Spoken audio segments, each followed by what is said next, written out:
Di hadis lain itu Nabi pernah menyatakan, carilah Lailatul Qadar itu pada tanggal-tanggal ganjil di akhir bulan Ramadan. Bahkan lebih detail lagi, Imam Ghazali itu yang diterangkan dalam kitab I'anatul Talibin dan juga disitir di dalam kitab Fathul Qarib gitu ya, dalam kitab Bajuri. Nah itu dinyatakan secara detail malam Lailatul Qadar itu sesuai dengan kapan mulai harinya. Masya Allah.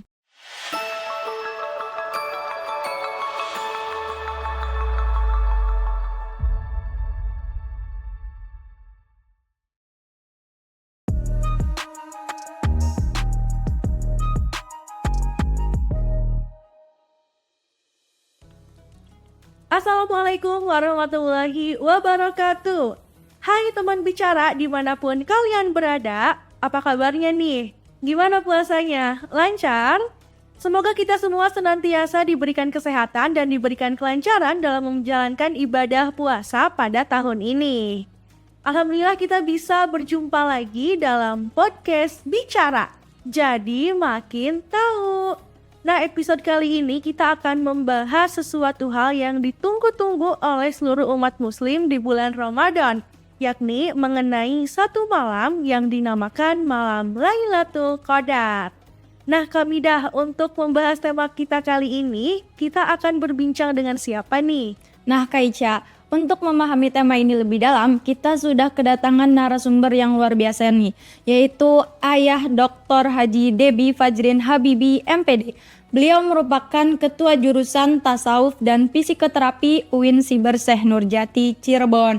Yang insya Allah kedepannya kita akan berbincang-bincang nih mengenai tema Lailatul Qadar ini, Kak Ica. Baik, halo ya, assalamualaikum, gimana kabarnya? Halo Ica dan Midah, alhamdulillah. Dan teman bicara dimanapun kalian berada, semoga semuanya berpuasa dengan lancar dan semuanya selalu sehat. Amin. Ayah boleh disapa terlebih dahulu teman bicara yang ada di rumah. Oke, teman bicara yang ada di rumah, gimana untuk puasa di hari keberapa ini, Cak? Ini sudah hari ke Sudah mendekati lebaran ya Ayah. Tinggal 3 minggu lagi. Baik, berhubung di tengah-tengah kita sudah ada Ayah Debi nih, kita akan berbincang-bincang langsung ya Kak Midayat. Betul sekali Kak Ica. Ayah tanya dong mengenai malam Lailatul Qadar. Kita ingin tahu terlebih dahulu nih, kira-kira malam Lailatul Qadar itu apa sih? Oke, baik, sebelumnya Assalamualaikum warahmatullahi wabarakatuh. Waalaikumsalam warahmatullahi wabarakatuh. Ica, Midah, dan seluruh teman bicara dimanapun kalian berada. Ayah di sini pertama terima kasih sudah diundang di podcast Bicara kali ini. Ini adalah edisi spesial bulan Ramadan. Betul Ayah. Tentunya semoga semuanya dalam keadaan sehat. Amin. Berpuasa dengan lancar dan semoga kita sampai ke hari kemenangan di beberapa minggu yang akan datang. Amin. Nah, teman bicara yang Ayah cintai dimanapun kalian berada, Lailatul Qadar itu adalah sebuah malam yang didambakan oleh seluruh umat muslim di dunia. Karena Lailatul Qadar ini dari segi makna, jadi kan kita akan membahas secara makna dulu ya. Jadi Lailatul itu artinya malam. Kenapa dalam Al-Quran itu tidak disebut dengan Lail saja gitu ya? Karena di ayat-ayat yang lain itu ada ayat-ayat yang Quran yang menjelaskan atau menyebutkan kata malam itu hanya cukup dengan lail tanpa ada huruf ta di belakangnya. Nah, ini menunjukkan kalau yang namanya lail itu hanya menunjukkan makna waktu saja, gitu ya. Jadi waktu setelah ba'da isya sampai menjelang subuh itu yang disebut dengan lail. Jadi secara physically, secara existing, kondisi malam itu disebut dengan lail. Tapi kalau di sini, kenapa Allah Subhanahu wa Ta'ala dalam Al-Quran itu menyebutkan Lailatul, gitu ya? Lailatul dengan ada taknya di ujungnya, itu bermakna sifat. Sifat. Gitu ya. Jadi bermakna sifat itu artinya malam ini adalah malam yang spesial. Oh. Beda dengan malam-malam yang lainnya, gitu ya. Karena apa? Karena di situ itu ada Al-Qadar ya. Yang dalam Al-Quran itu beberapa ahli tafsir menyatakan bahwa makna qadar itu bisa dimaknai dengan 3 hal. Apa tuh? Apa jatuh? Ya, jadi yang pertama itu bermakna ketetapan. Ketetapan. Inna kulla syai'in khalaqnahu biqadar. Kata Allah dalam ayat yang lain, sesungguhnya seluruh ciptaannya itu, seluruh apa yang ada di bumi ini dan apa yang ada di langit itu, semuanya diciptakan itu dengan ukuran yang sudah ditetapkan oleh Allah. Masya Allah. Artinya qadar itu adalah sebuah ketetapan. Ketetapan. Gitu ya. Nah, dalam konteks Lailatul Qadar ini, di situ kan ayat yang sudah sangat populer ya di surat Al-Qadar itu, inna anzalnahu fi lailatul qadar, gitu ya. Inna anzalnahu, sesungguhnya aku telah menurunkan. Hu itu adalah kata ganti ketiga yang merujuk kepada Al-Qur'an. Gitu ya. Lailatul Qadri, pada malam Lailatul Qadar. Jadi artinya ketetapan Allah yang berupa Al-Qur'an, yang itu merupakan undang-undang kitab sucinya umat Islam, dan seluruh ketetapan pada diri manusia ditetapkan pada malam Lailatul Qadar. Itu arti yang pertama. Yang kedua, Al-Qadar itu bermakna mulia. Mulia. Ya. Inna anzalnahu fi lailatul qadri. Kenapa mulia? Karena di situ turun sangat banyak sekali malaikat. Masya Allah. Ya, ini merujuk kepada makna yang ketiga. Mana Al-Qadar yang ketiga adalah sempit. Kenapa bermakna sempit? Karena seluruh malaikat yang ada di langit ketika malam Lailatul Qadar itu semuanya turun. Masya Allah. Dan dipimpin oleh jenderal mereka, yaitu malaikat Jibril alaihissalam. Masya Allah, Bang. Malaikat Jibril itu turun di malam Lailatul Qadar nanti itu dengan mengepakkan 500 sayapnya. Dalam beberapa ahli tafsir menyatakan seperti itu. Dan betapa sempitnya dunia ini karena nyaris seluruh malaikat itu memenuhi dunia. Jadi artinya makna Lailatul Qadar itu, teman-teman bicara dimanapun kalian berada, itu bermakna yang pertama ketetapan, yang kedua adalah malam yang mulia, dan yang ketiga adalah malam yang sempit. Karena seluruh malaikat itu semuanya turun ke bumi. Masya Allah banget ya Kak Ica ya. Istimewa banget ya Kak Midaya, berarti malam Lailatul Qadar itu Memiliki beberapa makna gitu ya. Nah Ayah, apa sih Ayah keutamaan malam Lailatul Qadar sehingga kita tuh sangat bersemangat gitu, sangat mendambakan untuk mendapatkan malam Lailatul Qadar ini? Oke, baik. Inna anzalnahu fi lailatul qadr wa ma adraka ma lailatul qadr. Di dalam ayat yang kedua, wa ma adraka ma lailatul qadr. Apa yang kalian tahu, kata Allah, tentang Lailatul Qadar? Perlu kita ketahui bersama, ketika ada ayat Al-Quran yang menyatakan wa ma adraka, apa yang kalian ketahui, itu artinya adalah bahwa Allah itu sudah paham bahwa manusia itu sama sekali tidak akan ada yang mengerti. Masya. Tidak akan ada yang tahu kapan turunnya Lailatul Qadar. Wa ma adraka ma Lailatul Qadri khairum min alfi syahr. Jadi keutamaan, kalau tadi pertanyaannya kan keutamaan yang kedua. Iya betul. Keutamaan malam Lailatul Qadar itu ada di ayat yang ketiga. Jadi lebih mulia daripada 1000 bulan.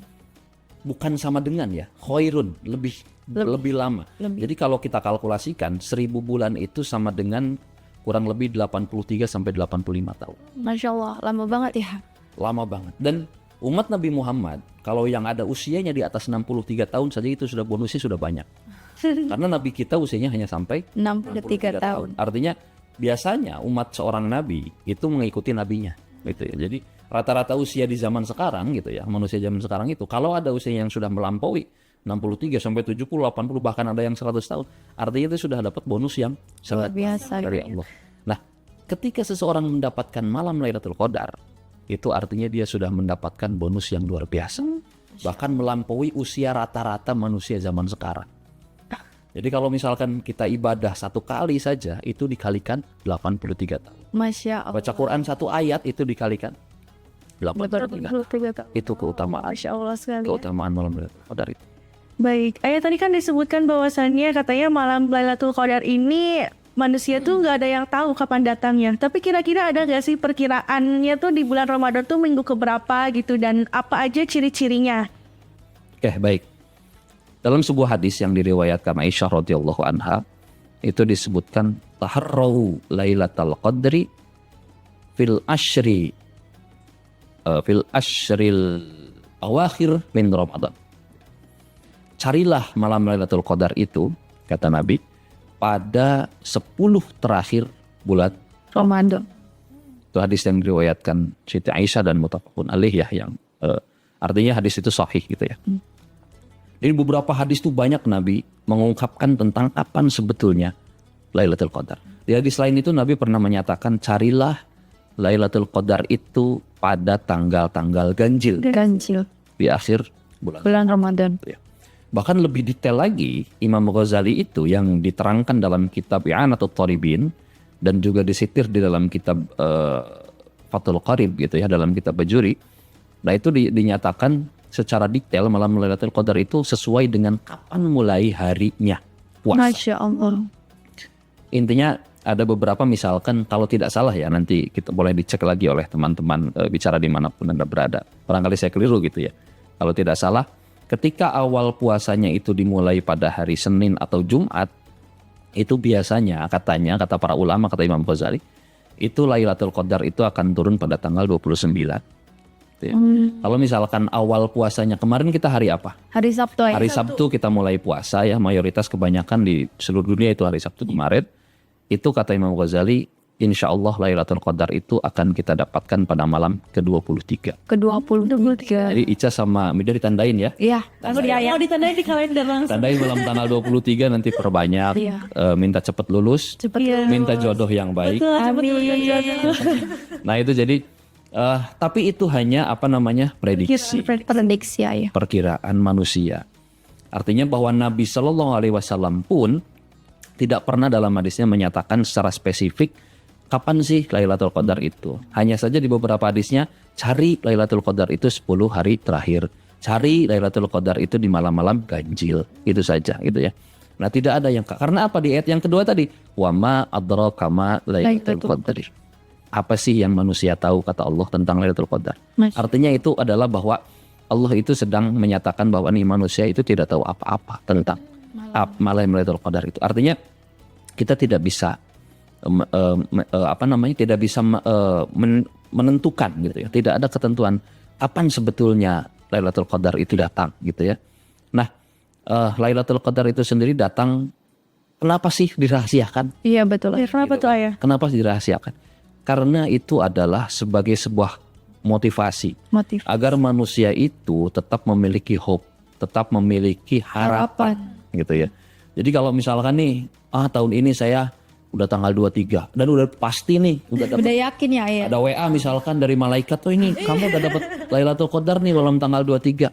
Tahun depannya nggak bakal ibadah lagi dong. Betul, karena udah 83 Ngapain saya udah 83 tahun yang dijamin. Saya udah sholat tarawih 23 rakaat, udah sholat tahajud 12 rakaat di malam itu kali 83. Amal saya nggak bakal habis. Khawatirnya kan Nanti jadi malas ya ibadah. nanti jadi malas, nanti jadi ria. Nah makanya kemudian malam yang mulia itu dirahasiakan betul oleh Allah gitu.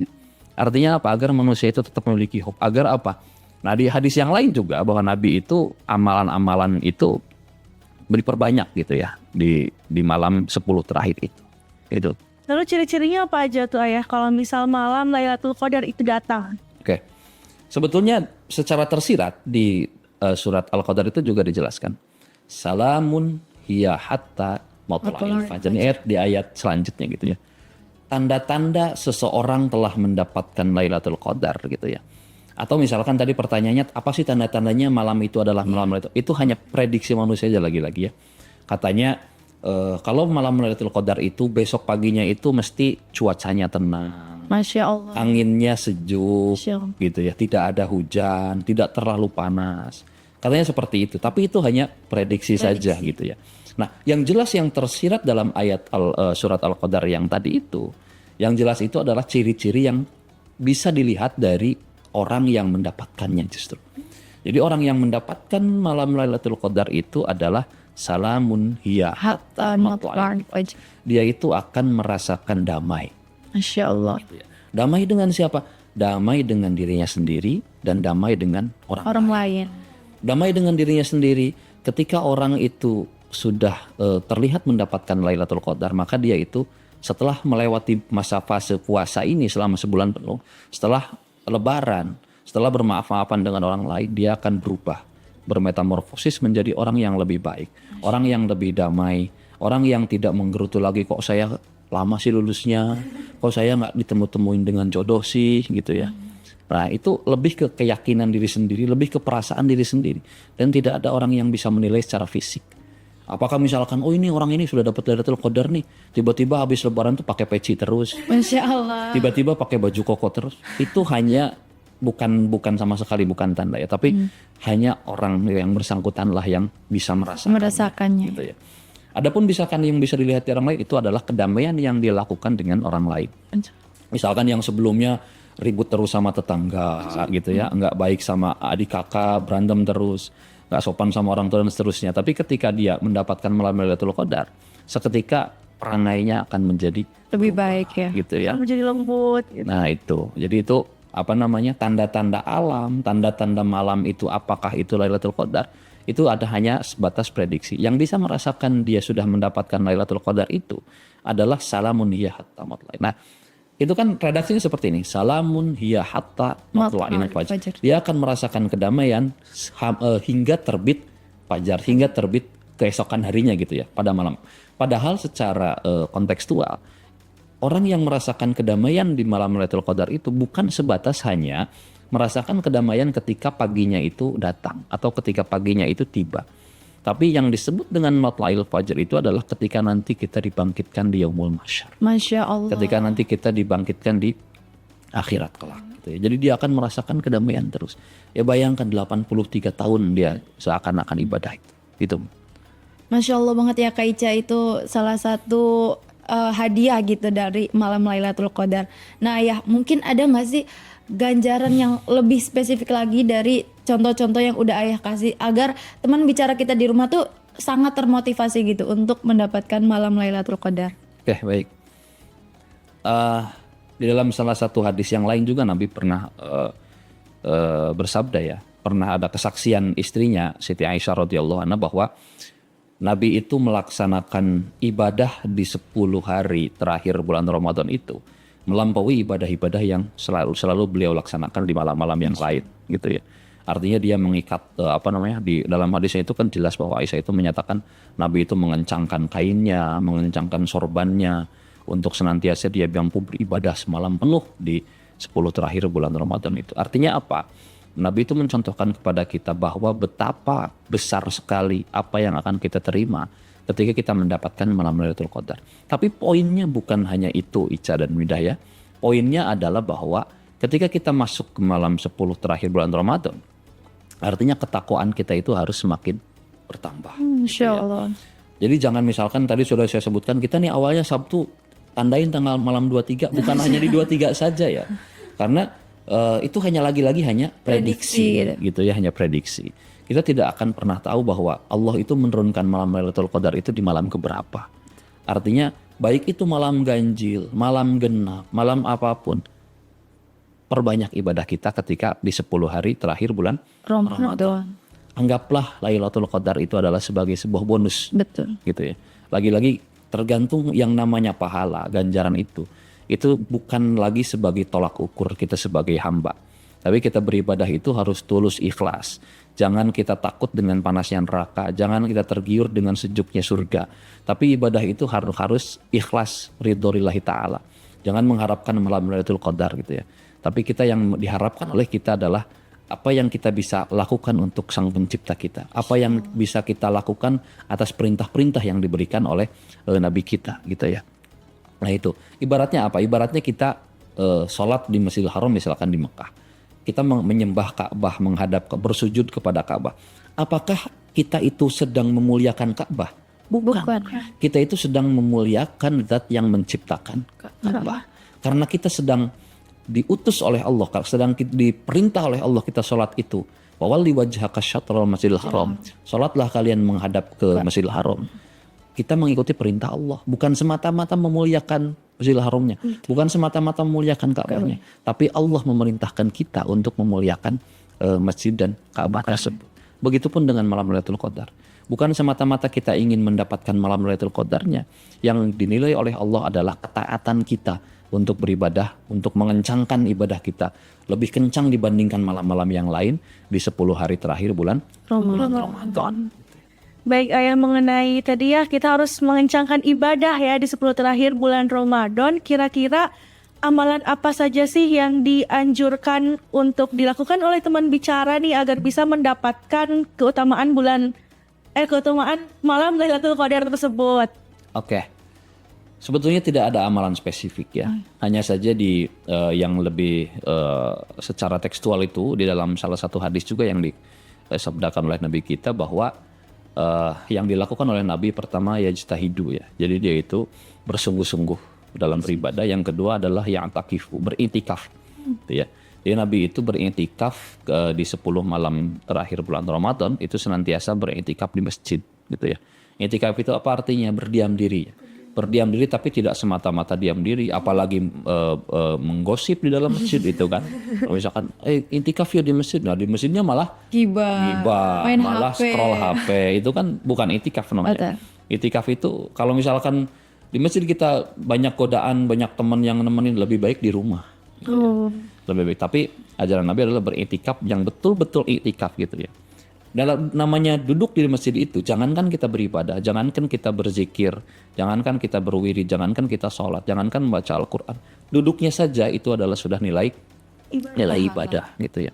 Nah, amalan-amalan itu sebetulnya tidak ada yang spesifik, tapi lagi-lagi apa yang akan kita terima itu nanti 83 tahun sampai 85 tahun akan dilipat gandakan oleh Allah. Masya Allah. Satu kali misalkan kita membaca Alif Lam Mim, kita membaca Yasin, itu akan dikali 83. Masya Allah. Akan kali 83 tahun gitu ya. Itu Ketika satu kita ayat sholat- ya ayah. Iya, itu baru satu ayat. Apalagi kita misalkan sholat 2 rakaat. 2 rakaat itu akan dikalikan berapa? 83 tahun. Kalau misalkan mau coba silakan 83 tahun kita sholat tanpa henti gitu ya.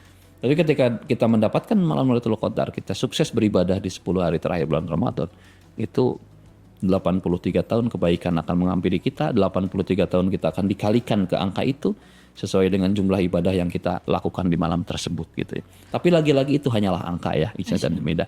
Itu hanyalah angka. Lagi-lagi balik lagi itu hanyalah angka, dan kita tetap ibadah itu jangan hanya mencari angka, jangan hanya mencari poin dan angka dan pahala atau ganjaran itu hanyalah sebatas bonus saja. Yang terpenting adalah ketakwaan kita kepada Allah. Masya Allah banget ya Kak Ica ya. Nah, kita udah di penghujung podcast nih. Boleh ayah kasih pesan nih untuk teman bicara kita agar bersungguh-sungguh untuk mendapatkan malam Lailatul Qadar pada terakhir bulan Ramadan. Oke.